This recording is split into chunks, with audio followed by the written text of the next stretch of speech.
दम है तो जलाओ मुझे।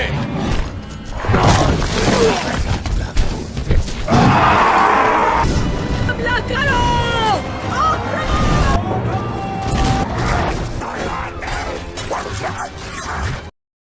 मूवी स्टार्ट होती है और हमें परसियस को दिखाया जाता है जो कि देवताओं का बेटा होता है। परसियस ने ड्रैगन को मारकर और इंसानियत को बचाकर एक आम जिंदगी जीने का फैसला किया था। हालांकि उसके पिता जिउस ने उसे इस वर्ग में गॉड बनने का मौका दिया था, लेकिन परसियस ने मना कर दिया था और कहा था कि मैं एक आम इंसान की जिंदगी जीना चाहता हूँ। यहाँ तक कि जब उसकी पत्नी की मृत्यु हुई तब भी उसने अपने पिता यानी कि गॉड से मदद नहीं मांगी और न ही किसी अन्य देवता से। अब परसियस का एक बेटा भी है और वह दोनों मिलकर मछलियां पकड़ते हैं। अब एक रात को परसियस के पिता जोस उससे मिलने के लिए आते हैं और वह उन्हें बताते हैं कि इंसानों ने देवताओं को पूजना बंद कर दिया है, जिससे उनकी शक्तियां कम हो रही हैं और जब देवताओं की शक्तियां कम होती हैं तो उनकी रचनाएं खत्म हो जाती हैं। एक बार अगर सारी रचनाएं खत्म हो गई तो सभी राक्षस आजाद हो जाएंगे जो कि दुनिया को तबाह कर देंगे और कुछ राक्षस तो ऑलरेडी दुनिया में आ भी चुके हैं। परसियस कहता है कि इसमें हम क्या कर सकते हैं, ये देवताओं की समस्या है। उसके पिता जिउस बोलते हैं कि हमें अपने बच्चों से मदद चाहिए, हमें मिलजुल कर साथ रहना चाहिए, तभी हमारी शक्तियां काम करेंगी। परसियस कहता है अब आपको जाना चाहिए और तभी वहां से उसके फादर गॉड चले जाते हैं। इसके बाद पोसाइडन, जुरिस और जुरिस का बेटा एरीज तीनों के तीनों पाताल लोक जाते हैं और वहां जाकर एडीज से कहते हैं कि हम डोटरस की दीवारें दोबारा से बनाना चाहते हैं, नहीं तो वह राक्षस वहां से बाहर आ जाएंगे। लेकिन एडीज उनके प्रस्ताव को ठुकरा देता है और उन पर आक्रमण कर देता है। पोसाइडन का बेटा एरीज उन्हें धोखा दे देता है और उन दोनों को वहीं पर बंदी बना लेता है एडीज के साथ मिलकर। दूसरी तरफ डोटरस की दीवारें भी कमजोर हो चुकी होती हैं और वहां से दो मुंह वाला ड्रैगन बाहर आता है और परसियस के गांव पर अटैक कर देता है। परसियस अपने बेटे के साथ मछली पकड़ रहा होता है, तभी वहां पर वह ड्रैगन अटैक कर देता है। तभी परसियस अपनी तलवार निकालता है और ड्रैगन को मारने के लिए उसके पीछे चला जाता है। परसियस उससे काफी देर तक लड़ता है और अंत में उसे मार देता है। परसियस इस लड़ाई में बहुत ज्यादा जख्मी हो चुका था और वह अपना इलाज कराने के लिए एक औरत के पास जाता है। औरत उसे कहती है दुनिया के हालात बहुत नाजुक हैं और तुम्हारे पास शक्तियां हैं, तुम एक गॉड के बेटे हो, तुम अपने फर्ज से मुंह नहीं मोड़ सकते, तुम्हें दुनिया को बचाना होगा। अगले सीन में परसियस अपने बेटों को लेकर एक पहाड़ पर जाता है जहाँ पर एक मंदिर होता है, लेकिन अब उस मंदिर के अंदर कोई नहीं आता पूजा करने के लिए, जिससे देवताओं की शक्तियां कम हो रही हैं। परसियस अपने पिताजी को बुलाने की कोशिश करता है पर उसके पिता वहां नहीं आते क्योंकि उन्हें एडीज ने बंदी बना रखा है। पर वहां पर पोसाइडन आ जाते हैं और वह परसियस को बताते हैं कि एडीज एरीज के साथ मिल चुका है और उन दोनों ने मिलकर तुम्हारे पिता को बंदी बना लिया है। अब सबकी एक आखिरी तुम ही उम्मीद हो। परसियस कहता है कि मैं अपने पिता को कैसे बचा सकता हूँ, मुझे तो ये भी नहीं पता कि वह है कहाँ और मैं आधा देवता हूँ। पोसाइडन उसे कहते हैं कि तुम मेरे बेटे एजनोर से जाकर मिलो, वह तुम्हें बताएगा कि तुम्हारे पिताजी कहाँ पर हैं। पर मेरा बेटा एजनोर रानी एड्रोमिना के कब्जे में है, तुम वहाँ पर जाओ और उसे ये त्रिशूल दे देना अगर वह इस त्रिशूल के लायक हो। और इसके बाद पोसाइडन की मृत्यु हो जाती है। परसियस तय करता है कि वह अपने पिताजी को बचाने के लिए जाएगा और वह उड़ने वाले घोड़े को बुलाता है और अपने बेटे को वहीं पर छोड़कर रानी एरोमिना से मिलने के लिए जाता है। रानी एरोमिना उसे पहले से ही जानती थी क्योंकि उसने रानी एरोमिना की जान बचाई थी एक ड्रैगन से।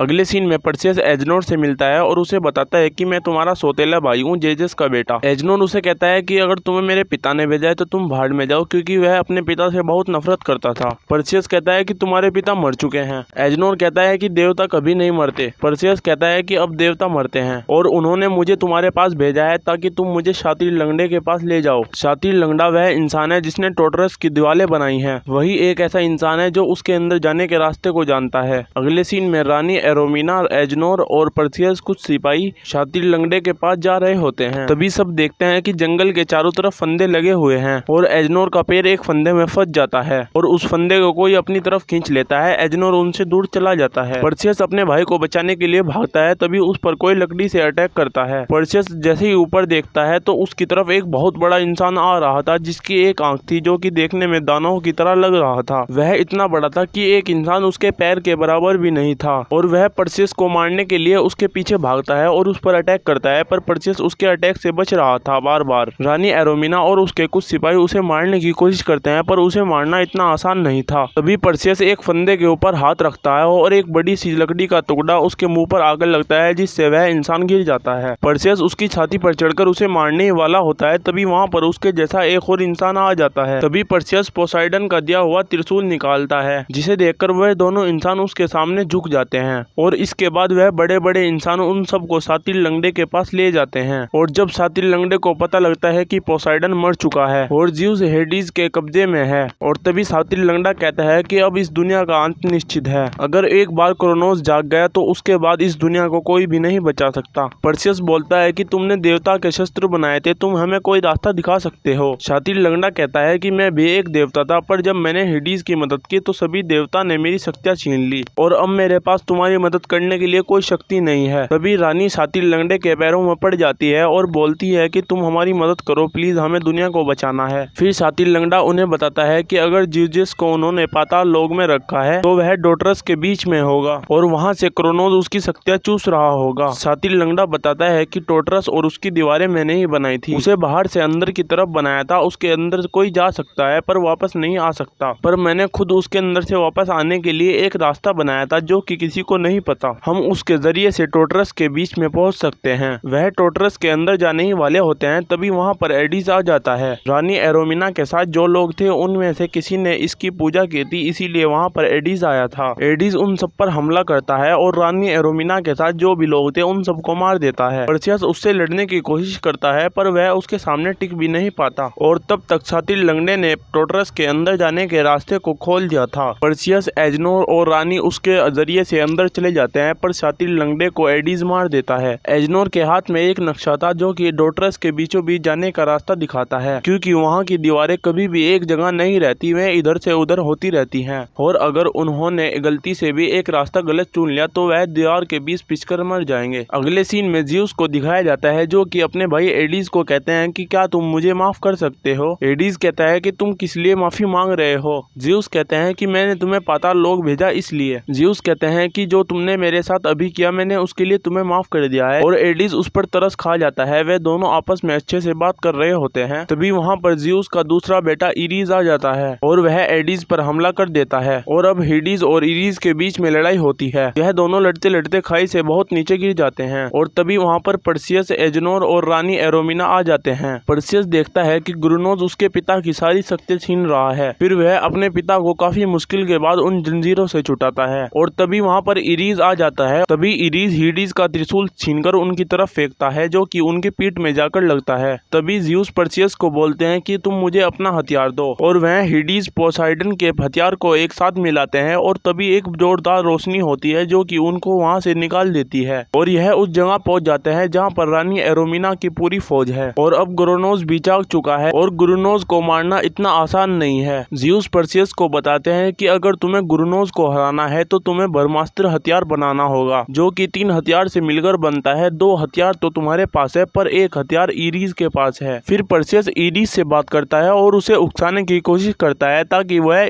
पर्सियस से लड़ने के लिए आए और पर्सियस उससे उसका हथियार छीन ले और ब्रह्मास्त्र बना दे। पर्सियस इरीज से कहता है अगर तुम सच में मुझसे ज्यादा ताकतवर हो तो मेरा सामना करके मुझे हराओ और अपना आप को साबित करो। फिर वह दोनों एक मंदिर में मिलते हैं और इसके बाद पर्सियस और इरीज लड़ना शुरू कर देते हैं और काफी देर तक लड़ते रहते हैं, काफी खतरनाक तरीके से। वहीं दूसरी तरफ क्रोनोस भी डोटरस से बाहर आ चुका है और उसके साथ कई सारे राक्षस भी बाहर आ चुके हैं और कुछ तो ऐसे राक्षस हैं जिनके 2 सिर हैं और वह दुनिया को दोनों तरफ से काफी बुरी तरीके से मार रहे हैं। रानी एरोमिना और उसकी फौज उनसे लड़ते हैं पर वह उसका सामना नहीं कर पा रहे थे और दूसरी तरफ क्रोनोस जिस तरफ भी हाथ रख रहा था वहीं पर तबाही हो रही थी और दूसरी तरफ ज़्यूस पूरी तरह बेहोश पड़े होते हैं। तभी वहाँ पर उनका भाई एडिस आता है और वह ज़्यूस का हाथ पकड़ता है जिससे ज़्यूस के सारे बाल काले होने लग जाते हैं और वह होश में आ जाते हैं। ज़्यूस एडिस को देखकर समझ जाते हैं कि उन्हें एडिस ने अपनी आधी उम्र दे दी है। फिर ज़्यूस कहते हैं कि हमें क्रोनोस का सामना करना है। फिर वह दोनों क्रोनोस से लड़ने के लिए बाहर निकल जाते हैं। बाहर जाकर वह काफी सारे राक्षसों को एक झटके में ही खत्म कर देते हैं और क्रोनोस ने काफी ज्यादा तबाही मचा रखी थी। फिर वह क्रोनोस पर अटैक करते हैं पर वह क्रोनोस को रोक नहीं पाते क्योंकि उनके पास अब इतनी शक्तियां नहीं थी और क्रोनोस काफी ज्यादा ताकतवर हो चुका था ज़्यूस की शक्तियां छीनकर। फिर वह दोनों काफी ज्यादा जख्मी हो जाते हैं और दूसरी तरफ दिखाया जाता है पर्सियस और इरीज की लड़ाई में पर्सियस की जीत होती है और वह इरीज से उसका हथियार यानी कि ब्रह्मास्त्र का तीसरा हिस्सा लेकर उसे जोड़ देता है और ब्रह्मास्त्र बना देता है। फिर वह अपने उड़ने वाले घोड़े को बुलाकर क्रोनोस की तरफ बढ़ जाता है। क्रोनोस पर्सियस को मारने की बहुत कोशिश करता है पर उसके हाथ में ब्रह्मास्त्र होता है इसीलिए वह उसे मार नहीं पाता। पर्सियस क्रोनोस के मुंह के अंदर चला जाता है और ब्रह्मास्त्र को क्रोनोस के मुंह के अंदर छोड़ देता है जिससे बहुत बड़ा विस्फोट होता है और ग्रोनोस मर जाता है। चारों तरफ राख ही राख फैल जाती है। फिर परसियस अपने पिता के पास आता है, पर उसके पिता काफी ज्यादा जख्मी हो चुके थे। परसियस कहता है कि ईडीज तुम्हें अपनी आधी जिंदगी दे सकते हैं जिससे तुम और जी सकते हो। उसके पिता कहते हैं कि वह मुझे पहले ही अपनी आधी जिंदगी दे चुका है, अब नहीं दे सकता, अब मुझे जाना ही होगा। तभी उसके पिता मिट्टी के ढेर में बदल जाते हैं और उनकी मृत्यु हो जाती है। फिर एडीज कहता है कि अब इस धरती पर किसी देवता का राज नहीं होगा और कोई ग्रोनोस नहीं आएगा, सब लोग खुशी से जिएंगे एक इंसान की तरह। और इसी के साथ यह मूवी भी एंड हो जाती है।